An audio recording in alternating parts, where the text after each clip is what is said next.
Hello friend, আজ দশম শ্রেণীর মডেল অ্যাক্টিভিটি টাস্ক জুলাই 2021-এর দশম শ্রেণীর যে গণিতের প্রশ্নটা রয়েছে সেটা আজকে সলভ করে দেখাবো।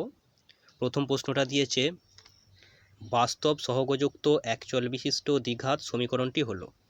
এখানে চারটে অপশান আছে, এই চারটে অপশানকে ভেরিফাই করে দেখতে হবে কোনটা দ্বিঘাত সমীকরণ হয়। আমরা দ্বিঘাত সমীকরণের যে নিয়মটা জানি সেটা হচ্ছে A X square plus B X plus C, অর্থাৎ এক্সের ঘাত 2 হবে। এক্সের ঘাত 2 থাকলেই সেটা হচ্ছে দ্বিঘাত সমীকরণ। এখানে যদি প্রথম এই অপশানটাকে দেখি যেটা দিয়েছে, এর সঙ্গে এক্স স্কোয়ার গুণ করলে এক্স কিউব আসছে, তাহলে প্রথমে যখন এক্স কিউব আসছে তাহলে এটা কিন্তু দ্বিঘাত সমীকরণ হলো না, প্রথমেই বাদ চলে গেল। নেক্সট যেটা বি এর দিয়েছে এক্স স্কোয়ার, আর এখানেও এক্স স্কোয়ার, এই দুটো গুণ করলে এক্সের 4, এটার সাথে এটা গুণ করলে এক্স স্কোয়ার মাইনাস 6x, এটাও এক্সের ঘাত সর্বোচ্চ 4 আসছে, তাহলে এটাও অপশানটা হলো না। এখন যদি সি এরটাই চলে আসি, এটাকে যদি গুণ করা হয় এক্সের সঙ্গে এক্স গুণ করলে এক্স স্কোয়ার, এক্সের সঙ্গে -1 গুণ করলে মাইনাস এক্স পড়ে আছে ইকুয়াল টু 0, তাহলে এখানে দুটো মাইনাস এক্স আছে, 2x হয়ে গেল।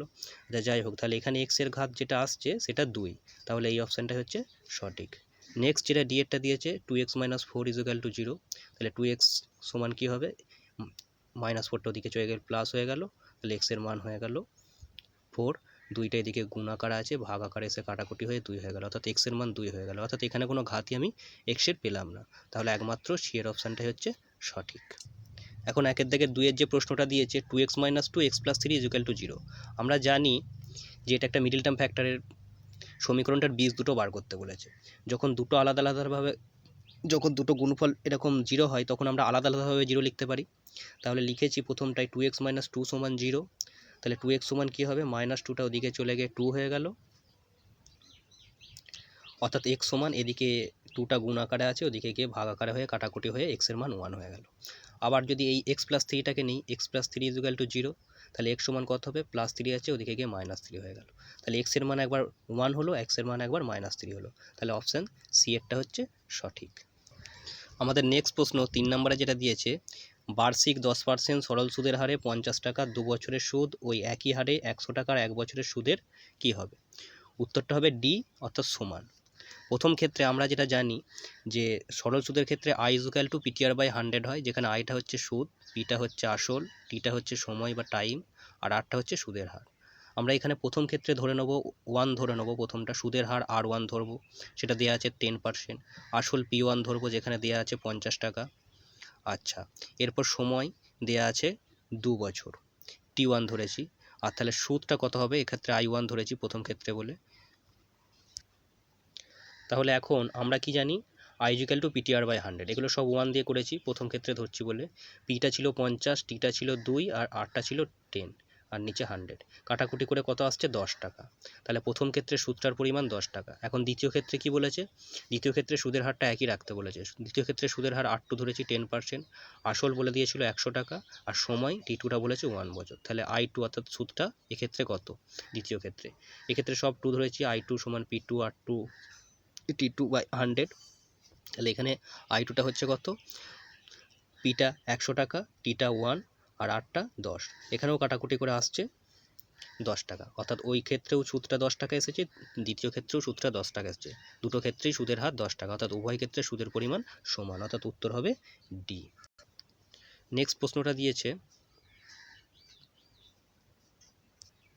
4-টা কি দিয়েছে, যে দুটো সমান দৈর্ঘ্যের জ্যা আছে, কেন্দ্র থেকে সমান দূরবর্তী, সেই জ্যা দুটো হয়েছে PQ আর RS। এখন যদি দেখি এই PQর মধ্যবিন্দু ধরেছি ডি, কারণ PQর উপর ওডিটা হচ্ছে লম্ব, ওটা হচ্ছে কেন্দ্র, আবার হচ্ছে RSের ওপর ওইটা লম্ব। এখন আমরা কি জানি যে সমান দৈর্ঘ্যের জ্যা কেন্দ্র থেকে সমান দূরবর্তী, অর্থাৎ যদি দুটো সমান দৈর্ঘ্যের জ্যা হয় তারা কেন্দ্র থেকে সমান দূরবর্তী হতে হবে, এখান থেকে এর দূরত্ব যা হবে এখান থেকে এর দূরত্বও তাই হবে। তাই এখান থেকে যেহেতু বলেছে যে RS জ্যায়ের দূরত্ব কত হবে, তাহলে RS জ্যায়ের দূরত্বও কিন্তু এইখান থেকে এটা 8 সেন্টিমিটারই হবে, কারণটা অবশ্যই লিখতে হবে এইটা, অপশান এটা উত্তর। নেক্সট প্রশ্ন বলেছে, একটি ঘনকের প্রত্যেকটি ধারের দৈর্ঘ্য অর্ধেক করা হলে ঘনকটির আয়তন প্রথম ঘনকের 1/8 অংশ হবে। এটা সত্য, অর্থাৎ ট্রু হবে। কি করে, প্রথমে ধরে নিয়েছি প্রথম ঘনকটির প্রত্যেকটা ধার বা বাহু 10 একক ধরেছি। এখন ঘনকের আয়তন আমরা কি জানি, যে বাহুর কিউব, তাহলে বাহু এখানে ধরেছি 10, তাহলে 10-এর কিউব, তাহলে 10টাকে 3 বার গুণ করলে হচ্ছে 1000, আর আয়তনের একক সবসময় ঘন হয়, তাই ঘন একক। এখন শর্তানুসারে কি বলেছে, ঘনকটির বাহু এখন কত হবে দ্বিতীয় ক্ষেত্রে?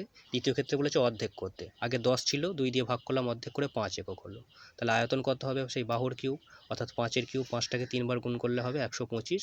আয়তনের একক ঘন হয়, তাই ঘন একক। তাহলে এখন অনুপাতটা আমাদের বার করতে হবে। তাহলে অর্ধেক ধারযুক্ত ঘনকটির আয়তন ধরেছি আর প্রথম ঘনকটির আয়তন। অর্ধেক ধারযুক্ত ঘনকটির আয়তন 125 আর প্রথম ঘনকটির আয়তন বেরিয়েছিল 1000। এদের করে কাটাকুটি করে পাচ্ছি 1/8 অংশ। তাই বিবৃতিটি সত্য, ট্রু হলো। এখন 2-এর দাগের 2-এরটা কী দিয়েছে? a/2, b/3, c/4 এগুলো সব সমান হলে ABCর অনুপাতটা কত হবে? 4:3:2 দিয়েছে, এটা হবে মিথ্যা, ফলস। কারণ আমরা যদি প্রথমে এই দুটোকে ধরি তাহলে কী করবো? কোনাকুনি গুণ করলে 3 এর সমান 2b, তাহলে a/b সমান 2/3, অর্থাৎ a/b সমান 2:3। আবার যদি এই দুটোকে ধরি b/3 বা c/4কে কোনাকুনি গুণ করলে আসবে 4b আর 3c, তাহলে b/c সমান 3/4 আসবে, অর্থাৎ b/c সমান 3:4 আসবে।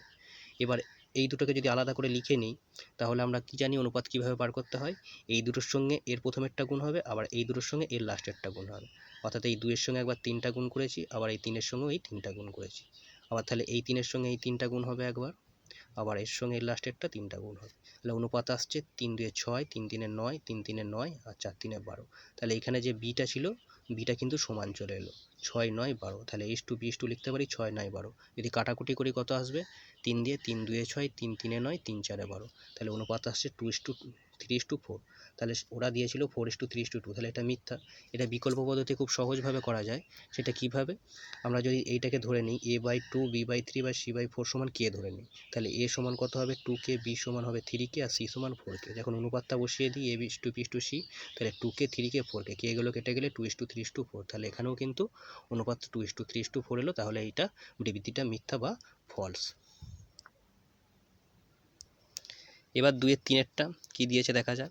বলেছে আসল p টাকা বার্ষিক চক্রবৃদ্ধি সুদের হার 8% হলে দ্বিতীয় বছরের মূলধন কত হবে? PR টাকা বলেছে, এটা হচ্ছে মিথ্যা, ফলস হবে। কারণ প্রথমে আসল আমরা p টাকা দিয়েছে, সময়টা কত দিয়ে দিয়েছে? 2 বছর, কেন দ্বিতীয় বছর বলেছে, আর চক্রবৃদ্ধি সুদের হার 8%। আমরা কি জানি? সমল চক্রবৃদ্ধি। সমল চক্রবৃদ্ধি মানে কি? সুদ আর আসল। তাহলে সমল চক্রবৃদ্ধির ক্ষেত্রে সূত্রটা জানি p × 1 + r/100⁴ n। তাহলে এখানে nটা কত? সময়টা 2 বছর বলেছে, তাহলে এত টাকা। তাহলে সুদ আসল যেহেতু এত টাকা, তাহলে দ্বিতীয় বছরের মূলধনও কিন্তু এই টাকাটা হবে। কিন্তু আমাদের দেওয়া আছে PR/100, তাহলে এই বিবৃতিটা কিন্তু ভুল। আমরা এটাকে একটু ভেঙেও দিতে পারি, এটা a + b এর হোল স্কোয়ার দিয়ে, ঠিক আছে, a square 2ab + b square. তাহলে এটা হবে p 1 + 2r + r²/10,000 টাকা। তাহলে এই বিবৃতিটা কিন্তু ভুল রয়েছে। এখন আমরা 2-এর দাগের 4-এরটা দেখব। এখানে একটা বৃত্ত দেওয়া আছে এবং বৃত্তে কি বলা আছে? বলছে চিত্রে ও কেন্দ্রবিষ্ট বৃত্তে AB একটা ব্যাস, বৃত্তের ভিতরে Q একটা বিন্দু বলে দিয়েছে, আর APQB সর্বদা সূক্ষ্মকোণ হবে। এই বিবৃতিটা মিথ্যা হবে, কারণ কি? আমরা জানি যে অর্ধবৃত্তস্থ কোণ 90 ডিগ্রি বা সমকোণ। এখানে তাহলে অর্ধবৃত্তস্থ কোণটা কোনটা? এইটা, অর্থাৎ APB। তাহলে APB 90 ডিগ্রি। তাহলে এই AQBটা কত হবে সেটা আমাদের বার করতে হবে। আমরা যদি এইখান থেকে একটুখানি রেখা টেনে নিই, একটা সরল রেখা টেনে নিই বা এটাকে জয়েন করি, তাহলে দেখতে পাবো যে এইখানে আর একটা অর্ধবৃত্তস্থ কোণ হয়ে যাবে। আর এই যে ত্রিভুজটা গঠন হলো, সেই ত্রিভুজটার মধ্যে কি হবে? এই আরটা আর বিটা, এই দুটো কোণ কি? এই বি কোণ মানে হচ্ছে ARB, মানে এই কোণটা একটা অর্ধবৃত্তস্থ কোণ, আর RBQ এটা একটা অন্তস্থ কোণ, মানে এটা ত্রিভুজের ভিতরে অন্তস্থ কোণ, আর এটা বহিস্থ কোণ। আমরা কি জানি? বহিস্থ কোণটা হচ্ছে অন্তস্থ এই ভেতরের দুটো কোণের যোগফলের সমান হয়। তাহলে আমরা লিখতে পারি AQB, এটা হচ্ছে AQB, এটা হচ্ছে বহিস্থ কোণ। অন্তস্থ কোণ কোনগুলো? অন্তস্থ কোণ হচ্ছে ARB, এইটা একটা অন্তস্থ কোণ, এই কোণটা, আর RBQ এটাও একটা অন্তস্থ কোণ। তাহলে এই দুটো কোণের যোগফলের সমান হয়। তাহলে সমান যখন হবে, আবার আরটা আমরা কি পেয়েছি? ARB, এটা একটা অর্ধবৃত্তস্থ কোণ, তাহলে এটার জায়গায় আমরা 90 ডিগ্রি লিখতে পারি। আর RBQ এর মান জানি না, এটাকে এইভাবেই রাখতে পারি। তাহলে AQB হিসাব মতো কী হলো? যে 90 ডিগ্রি প্লাস আরও কিছু রয়েছে, তার মানে এর মানটা অবশ্যই 90 ডিগ্রি থেকে বড়, তাই নয়? AQB এর মান 90 ডিগ্রি থেকে বড়। 90 ডিগ্রি থেকে বড় মানে কি? 90 ডিগ্রি থেকে বড় মানে হচ্ছে এটা অবশ্যই সূক্ষ্মকোণ না, এটা একটা স্থূলকোণ হবে। তাই বিবৃতিটা কিন্তু অবশ্যই মিথ্যা। আমরা 3-এর দাগে চলে এলাম। 3-এর দাগের 1-এরটা কি দিয়েছে? একটি লম্ববৃত্তাকার চোঙের আয়তন এবং বক্রতলের ক্ষেত্রফলের সাংখ্যমান সমান হলে উহার ব্যাসার্ধ নির্ণয় করো। আমরা লম্ববৃত্তাকার চোঙের ব্যাসার্ধ r একক ধরেছি এবং উচ্চতা ধরেছি h একক। আমরা কি জানি লম্ববৃত্তাকার চোঙের ক্ষেত্রে আয়তন হয় পাই আর স্কোয়ার এইচ, আর আয়তনের একক ঘন হয় তাই ঘন একক দিয়েছি। এবং বক্রতলের ক্ষেত্রফল কি আছে, আমরা জানি যে 2 পাই আর এইচ হয়, যেহেতু ক্ষেত্রফল তাই বর্গ একক হলো। এখন এদের সাংখ্যমান সমান, অর্থাৎ পাই আর স্কোয়ার এইচ আর 2 পাই আর এইচ সমান হবে। তাহলে শর্তানুসারে আমরা কি লিখতে পারি, পাই আর স্কোয়ার এইচ আর 2 পাই আর এইচ। তাহলে এখান থেকে আমরা এইচ উড়িয়ে দিতে পারি, পাই পাই উড়িয়ে দিতে পারি। তাহলে পড়ে থাকে কি, এখানে আর পড়ে থাকে, এখানে দুটো আর পড়ে থাকে। তাহলে এখানে আরটা কেটে দিয়ে একটা কিছুই পড়ে থাকলো না, এখানে আর কেটে দিয়ে একটা আর পড়ে থাকলো। তাহলে এখানে আর পড়ে আছে আর এখানে শুধু 2 পড়ে আছে। তাহলে উহার ব্যাসার্ধ কত হবে, আর সমান 2 মানে 2 একক। 3 দাগের 2 কি দিয়েছে, বলেছে দেখাও যে মিশ্র দ্বিঘাত করণী 7 মাইনাস রুট 2 এবং এর অনুবন্ধী করণী হচ্ছে 7 প্লাস রুট 2। এখন এটা করার সময় আমাদের একটা জানতে হবে যে কোনো মিশ্র দ্বিঘাত করণীর করণী নিরসক উৎপাদকের সঙ্গে ওই করণীর যোগফল এবং গুণফল উভয় যদি মূলর সংখ্যা হয় তবে তাকে ওই মিশ্র দ্বিঘাত করণীর অনুবন্ধী করণী বলা হয়। মানে এইটার সাথে এটা একবার যোগ করব আর এটার সাথে একবার গুণ করব, দুটোতেই যদি মূলর সংখ্যা আসে তবেই জানবো যে ওটা অনুবন্ধী করণী। তাহলে প্রথম আমরা যোগফল দিয়ে দেখাচ্ছি, 7 মাইনাস রুট 2 আর 7 প্লাস রুট 2 দুটোকে যোগ করলে ব্যাকেট তুলে দিলে কি হয়, এখানে root 2 plus root 2 minus root 2 কেটে গিয়ে শুধু পড়ে থাকে 2 7 মানে 14, যেটা একটা মূলর সংখ্যা। এবার যদি গুণ ফলে করি 7 minus root 2 into 7 plus root 2, তাহলে এটা আমরা কি জানি, a square minus b square একটা সূত্র জানি, যেটা হচ্ছে এ প্লাস বি হয় আর এ মাইনাস বি হয়। তাহলে এটাকে আমরা লিখতে পারি এ স্কোয়ার, 7টাকে এ স্কোয়ার করতে পারি আর মাইনাস রুট 2টাকে বি স্কোয়ার করতে পারি। তাহলে 7 স্কোয়ার মাইনাস রুট 2 স্কোয়ার, তাহলে 7 7 49 আসে আর রুট টু গুণ হয়ে 2 হয়ে যায়, কারণ রুটের মধ্যে দুটো 2 আছে, তাই 12 রুট থেকে 2 বার করতে গেলে একটা 2 বেরোবে, তাই এটা 2 হয়ে গেল। তাহলে এই দুটোকে যদি বিয়োগ করা হয় 47 আসবে, সেটাও কিন্তু একটা মূলর সংখ্যা। তাহলে দুটোর ক্ষেত্রেই কিন্তু যোগফলের ক্ষেত্রেও শর্তটা মিলল এবং গুণফলের ক্ষেত্রেও শর্তটা মিলল। তাহলে এখন কি লিখতে পারি আমরা, যে 7 মাইনাস রুট 2 অনুবন্ধী করণী 7 প্লাস রুট 2, এটা কিন্তু প্রমাণিত হয়ে গেল। আমাদের 4 দাগের একটা উপপাদ্য দিয়েছে, যেটা দিয়েছে যে সাধারণ নির্বাচনটা কি দিয়েছে, যে বৃত্তস্থ চতুর্ভুজের বিপরীত কোণগুলি হচ্ছে পরস্পর সম্পূরক হবে।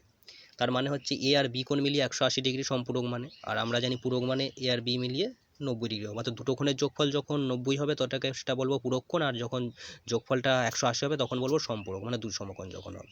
আমাদের দিয়ে দিয়েছে একটা বৃত্তস্থ চতুর্ভুজ, বৃত্তের মধ্যে একটা চতুর্ভুজ আছে, অর্থাৎ তার দেখাতে হবে যে এই কোণটা আর এই কোণটা বিপরীত কোণগুলো, আর এই কোণটা সি কোণটা এই বিপরীত কোণগুলো দেখাতে হবে 180 ডিগ্রি। সেই জন্য আমরা লিখেছি এবিসি মানে বি কোণটা, আর এডিসি মানে ডি কোণটা, এবিসি মানে বি কোণটা আর এডিসি মানে ডি কোণটা, এই দুটোর কোণের যোগফল 2 সমকোণ বা 180 ডিগ্রি, এটা দেখাতে হবে। এবং কি দেখাতে হবে, বিএডি আর বিসিডি, বিএডি মানে এই কোণটা আর বিসিডি মানে এই সি কোণটা। তাহলে এই কোণটা আর এই কোণটার যোগফলও দেখাতে হবে 180 ডিগ্রি বা 2 সমকোণ। আমরা প্রথমে কি করে নিলাম, প্রথমে একটা কর্ণ টেনে নিলাম, বিডি কর্ণ টেনে নিয়েছি এবং এসি কর্ণ টেনে নিয়েছি। আমাদের এই উপপাদ্যটা করার আগে একটা জিনিস জানতে হবে, যদি কোনো বৃত্তের মধ্যে যদি একটা জ্যা থাকে এবং জ্যার মধ্যে যদি এইভাবে দুটো কোণ উৎপন্ন হয় সমান দৈর্ঘ্যের, তাহলে এই দুটো কোণ বৃত্তস্থ এই দুটো কোণ কিন্তু সমান হয়, এই মানও যা হবে এই মানও তাই হবে। তাহলে আমরা এইখান থেকে যদি এবি জ্যাটাকে কল্পনা করি, তাহলে এখানে কিন্তু দুটো কোণ উৎপন্ন হয়েছে, এই যে একটা ডি কোণ উৎপন্ন হয়েছে মানে এডিবি, এই যে এডিবি কোণ উৎপন্ন হয়েছে, আবার একটা কোণ উৎপন্ন হয়েছে কিন্তু এই কোণটা, অর্থাৎ বি এ সি বি বা বিসিএ, যাই হোক এই কোণটা। তাহলে এই দুটো কোণ কিন্তু সমান, কারণ একই বৃত্তাংশের কোণ এই নিয়মে। আবার যদি ধরি এই বিসি জ্যাটাকে ধরি, তাহলে আবার দেখতে পাবো যে এই একটা কোণ উৎপন্ন হয়েছে ডি কোণ, যার নাম হচ্ছে বিডিসি, সেখানে লিখেছি বিডিসি। আবার যদি দেখি এই দিক থেকে, তাহলে একটা কোণ উৎপন্ন হয়েছে যার নাম হচ্ছে বিএসি। তাহলে এই দুটো কোণও কিন্তু সমান এই নিয়ম অনুসারে, একই বৃত্তাংশের কোণ বলে। এখন আমরা যদি এই বড় কোণটাকে চিন্তা করি, এডিসি লিখেছি, এই কোণটার মানে কি, এর মধ্যে দুটো কোণ ঢুকে আছে, এডিবি ঢুকে আছে আবার বিডিসি ঢুকে আছে, সেই জন্য লিখেছি এডিবি আর বিডিসি।